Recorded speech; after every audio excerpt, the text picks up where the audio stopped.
తెలంగాణ గడ్డపై మరో చారిత్రాత్మక ఘట్టం ఆవిష్కృతమవుతోంది.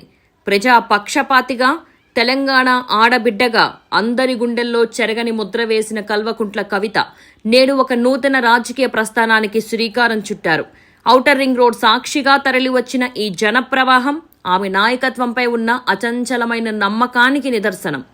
పదవులు ఉన్నా లేకున్నా ఎప్పుడూ ప్రజల మనిషిగానే ఉంటూ వారి కష్ట సుఖాల్లో పాలు పంచుకున్న ధీర వనిత కవిత ఇప్పుడు తెలంగాణ భవిష్యత్తు కోసం, ప్రజల ఆకాంక్షల కోసం ఒక కొత్త రాజకీయ వేదిక ద్వారా మన ముందుకొస్తున్నారు.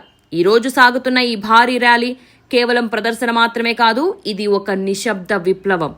అభివృద్ధి, సంక్షేమం మరియు ఆత్మగౌరవం, ఈ మూడే పునాదులుగా కవిత వేస్తున్న ప్రతి అడుగు తెలంగాణ ప్రజల హితం కోసమే.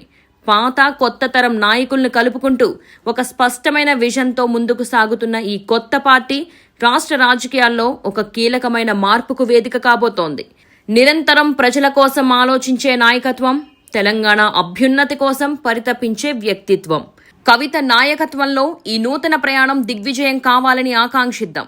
ముందుకు సాగుదాం. ప్రగతి పదంలో జై తెలంగాణ. పోరాటాల జెండను పై సమరం నడుపుతామో, సాయం